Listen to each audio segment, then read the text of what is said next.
Hi friends, welcome to ఇట్లీ చిన్నారి. నేను ఈరోజు చేయబోయే రెసిపీ ఏంటంటే వాక్కాయ పప్పు.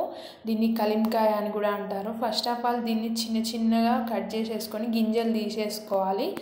ఇది అయితే చాలా హెల్త్కి అయితే, అలాగే లివర్కి కూడా చాలా చాలా హెల్తీ. సో నేనైతే 2 గ్లాసెస్ కందిపప్పుని తీసేసుకున్నాను. మరీ నిండుగా కాకుండా నార్మల్గా తీసేసుకొని క్లీన్ చేసేసుకున్నాను. తర్వాత నేను 2 గ్లాసెస్కి 1 గ్లాస్ కలింకాయలు తీసుకున్నాను. కొంచెం ఇంకెక్కువ పులుపు తింటే కొంచెం ఇంకొక హాఫ్ తీసుకున్నా నో ప్రాబ్లం. ఇంకెక్కువ తీసుకుంటే పుల్లగా అవుతుంది.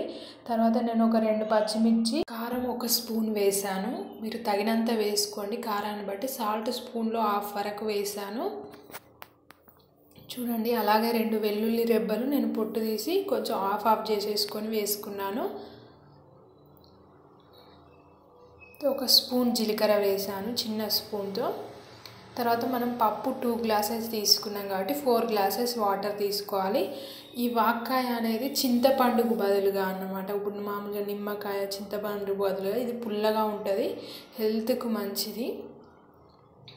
ఇది సీజనల్ ఫ్రూట్, అంటే మామూలుగా జూలై నుండి వస్తుంది. జూలై, ఆగస్ట్, సెప్టెంబర్ వరకు ఉంటుంది. సో నేను 4 గ్లాసెస్ అయితే తీసుకున్నాను వాటర్. చూడండి, ఆల్రెడీ 2 పోసాను, ఇంకోటి పోస్తున్నా. టోటల్గా నేను 4 పోసేసాను. తర్వాత మూత పెట్టేసి నాకైతే 5 విజిల్స్కి పప్పు ఉడికింది.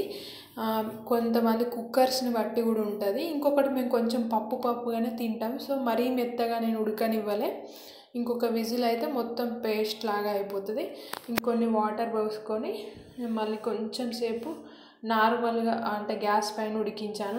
మేమైతే ఈ కన్సిస్టెన్సీలో తింటాము. సో దీన్ని ఇప్పుడు పోపుకి వేస్తా చూడండి. మరొక బౌల్ పెట్టేసి ఆయిల్ వేసాను. ఆయిల్ వేడయ్యాక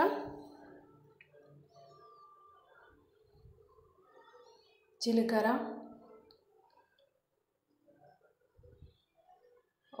ఒక ఆవాలు, జీలకర్ర 1 స్పూన్ వేసి 2 ఎండుమిర్చి, ఒక రెమ్మ కరివేపాకు వేసాను. అవి కొంచెం వేగాక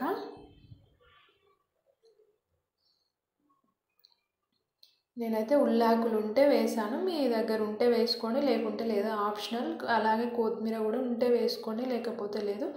నేను కొత్తిమీర కూడా వేస్తున్నా. ఆయిల్ అయితే చాలా తక్కువ వాడతా. మీరు కొంచెం అంటే ఇంకొంచెం పోసుకోండి. సో నేను ఇంతే అండి. ఇది కొంచెం వేగాక నేను ఇప్పుడు ఉడికించిన పప్పుని ఇందులో వేస్తున్నా. మనం ఉడికించాక కూడా చూడొచ్చు, సాల్ట్ గిట్లా తక్కువ ఉంటే వేసుకోవచ్చు. నేను టేస్ట్ చూసా, సాల్ట్ అయితే కరెక్ట్గా సరిపోయింది, కారం కూడా అంతే. సో రెసిపీ అయితే రెడీ. కారం కూడా తక్కువ అనిపిస్తే ఈ పోపులో ఎండుమిర్చి వేసుకోవాలి ఎక్కువగా. రెసిపీ అయితే రెడీ. నేను గ్యాస్ ఆఫ్ చేస్తున్నా. మీకు హార్ట్ఫుల్గా ఈ వీడియో నచ్చినట్లయితే లైక్ చేయడం మర్చిపోవద్దు. Thanks for watching.